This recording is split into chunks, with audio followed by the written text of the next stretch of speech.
Bonsoir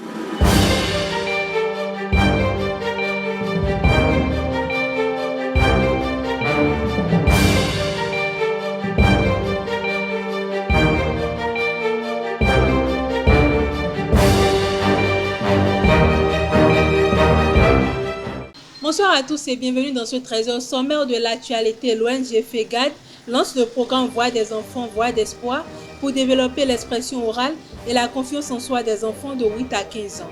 Au Sénégal, Cheikh Sall, convoyeur de la pirogue naufragée à Mbour, condamné à 7 ans de prison pour son rôle dans le drame migratoire de 2024. En sport, le tournoi GS17 Paracou 2025 officiellement lancé. 13 équipes U17 en compétition pour valoriser les jeunes talents du Nord Bénin. Restez avec moi pour la suite.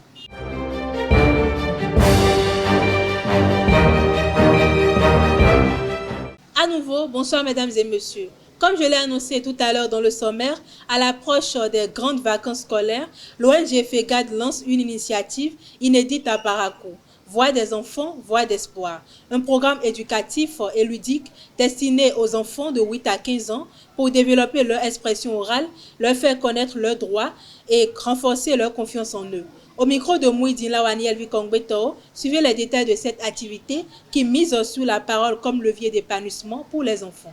Voix des enfants, Voix d'espoir, c'est un programme de formation initié par FEGAD ONG qui consiste à créer un espace sécurisé et valorisant pendant les vacances pour que les enfants puissent apprendre à mieux s'exprimer en public, mais également à connaître leurs droits, leurs responsabilités citoyennes, mais également à être initiés au système juridique béninois, c'est-à-dire déjà à leur âge connaître les infractions, les sanctions prévues et les juridictions compétentes. Cela nous permet d'avoir des citoyens responsables à l'avenir. Nous avons constaté que la plupart des fois, quand on veut parler de la promotion, on se base surtout sur la femme. Et le développement aussi concerne un enfant. Parce qu'un enfant, l'enfant d'aujourd'hui est le grand de demain. Donc, pour qu'il participe au développement futur, il est très nécessaire de l'initier aujourd'hui à certaines choses, comme, la prise de parole en public, la maîtrise de ses droits, des lois et des institutions de son pays. La formation va durer 6 semaines à raison de 2 séances par semaine, ce qui fait au total 12 séances de formation.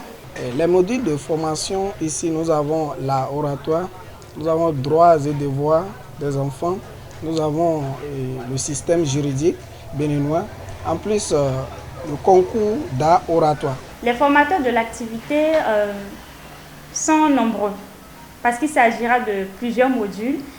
Et il s'agira des coachs en art oratoire, il s'agira des magistrats, il s'agira des personnes qui maîtrisent en fait le système juridique, qui exercent déjà.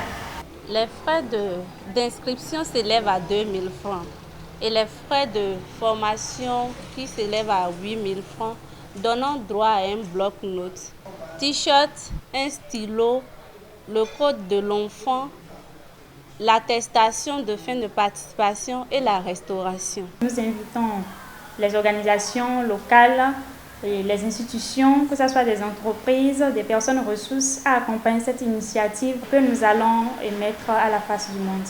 Les enfants sont l'espoir de demain et s'ils arrivent à maîtriser ces choses-là, je pense qu'on peut compter sur eux pour un avenir meilleur. Je voulais donner un peu de conseils à nos parents de vite se manifester pour les inscriptions. C'est très important. L'avenir de nos enfants est plus meilleur parce qu'on doit chercher l'avenir de nos enfants.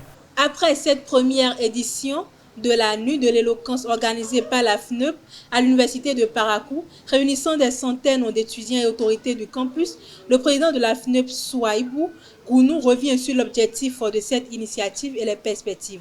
Il est au micro de Elvi Kongbeto et Abel Ojo. Aujourd'hui, vous avez eu le temps de le constater, quel que soit votre domaine, quelle que soit votre provenance, quelles que soient vos compétences que vous avez aujourd'hui, si vous n'avez pas cette capacité de vous exprimer clairement, de façon potable, aujourd'hui pour vous vendre ce que vous avez, appris, ce que vous avez comme capacité, tout est vraiment... Et c'est un échec. C'est un échec, il faut l'avouer. Aujourd'hui, il faut savoir vraiment s'exprimer. C'est très primordial.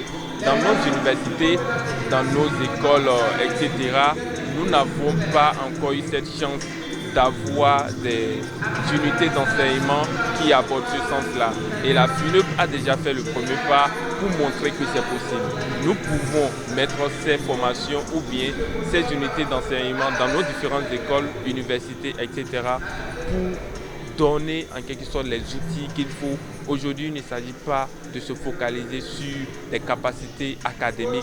Il faut aussi penser aux outils de maîtrise de soi, de la gestion du stress et de la prise de parole en public. Voilà, donc la FUNEUP a fait un premier pas pour donner les armes qu'il faut aux différents participants demain pour qu'ils puissent être en mesure de vendre leurs capacités, d'exprimer en toute honnêteté ce qu'ils ont dans le ventre. En parlant de pesticides, nous allons déjà les former.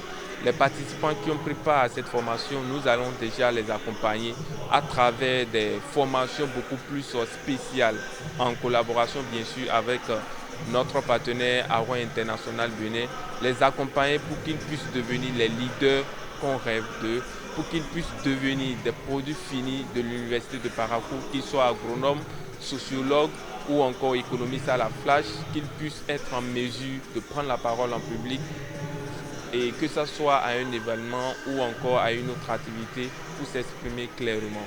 L'artiste comédien béninois géant mondial réunira le dimanche 29 juin 2025 plus de 250 femmes vendeuses, Wama et Otamari du grand marché de Nati Tengu dans le cadre de la clôture de la campagne Ntem Nati. Initiée pour promouvoir la paix et la cohabitation harmonieuse entre ces deux ethnies sœurs, cette initiative vise à renforcer le vivre ensemble à travers des échanges et des messages de sensibilisation. Après une première étape réussie à Kouaba, l'événement marque une nouvelle contribution de l'artiste à la cohésion sociale dans le nord du Bénin. Le poste de police de Sonzoro dans la commune de Kandi a été la cible d'une attaque armée dans la nuit du 16 juin 2025. Des individus non identifiés, soupçonnés d'être des terroristes, ont surpris les agents en service avant de tenter d'incendier les lieux. 3 motos ont été brûlées et des impacts de balles constatés sur des véhicules. Aucune perte en vies humaines n'est à déplorer. Les forces de défense sont en alerte dans la Liborie, tandis qu'une enquête est en cours. Une opération menée le 15 juin 2025 par la police de Bessé dans la commune de Savin a permis de démanteler un réseau de trafic de drogue. À bord d'un véhicule d'auto-école, 43 plaquettes de stupéfiants ont été retrouvées, dissimulées dans une valise et un sac. Le conducteur, un étudiant et un gérant d'auto-école à Kétou ont été interpellés. L'enquête se poursuit pour identifier d'éventuels complices. Du 17 au 19 juin 2025, Cotonou accueille une mission économique internationale initiée par l'Organisation internationale de la francophonie OIF en partenariat avec le gouvernement béninois. Plus de 100 entreprises venues de divers pays francophones échangent avec plus de 200 structures béninoises autour de secteurs comme l'agro-industrie, la culture et le numérique. La secrétaire générale de l'OIF, Louise Mouchikiwabo, salue une initiative porteuse de croissance durable. Le ministre Abdoulaye Biotchane y voit une reconnaissance des réformes économiques engagées au Bénin. Hors de nos frontières, Cheikh Sall, convoyeur de la pirogue ayant chaviré en septembre 2024 au large de Mbour, a été condamné lundi 16 juillet à 7 ans de prison ferme. Le drame lié à la migration clandestine avait fait au moins 29 morts et des dizaines de disparus. Malgré le retrait des plaintes par les familles des victimes, le tribunal a retenu la gravité des faits. Son complice écope de 2 ans de prison. Tous deux devront verser 5 millions de francs CFA aux familles. La société civile salue une décision exemplaire pour dissuader les passeurs. Dans la nuit du 17 au 18 juin 2025, l'Iran a multiplié les salves de missiles contre Israël qui, de son côté, a visé la banlieue de Téhéran. Aucun signe d'apaisement entre les pays, tandis que le président Donald Trump a déclaré que les États-Unis savaient parfaitement où se trouvait le guide suprême iranien, appelant Téhéran à capituler. En sport, le tournoi GS17 Parakou 2025 a été lancé ce mardi 17 juin au centre Don Bosco à l'initiative du groupe GS17 en partenariat avec la Ligue du Borgou de basketball. L'événement qui s'étend jusqu'au 9 juillet réunit 13 équipes U17, dont 7 masculines et 6 féminines. Le président de la Ligue, Lewis Arissou, évoque une volonté d'occuper sainement les jeunes pendant les vacances. Il invite le public à soutenir les talents du Septentrion tout au long de la compétition. Et pour finir, Bernard Lacombe, ancien international français et figure emblématique de l'Olympique lyonnais, cet été et ce mardi à l'âge de 112 ans, a annoncé le club rhodanien. C'est avec une immense tristesse que nous avons appris ce mardi soir le décès de Bernard Lacombe. Toutes nos pensées vont vers sa famille, ses proches, ainsi que tous les passionnés de l'OL et du football. Adieu Bernard, vous étiez notre légende, le plus grand de tous, a écrit l'OL dans un communiqué. Mesdames et messieurs, merci de m'avoir suivi. C'est tout pour ce 13 et à très bientôt.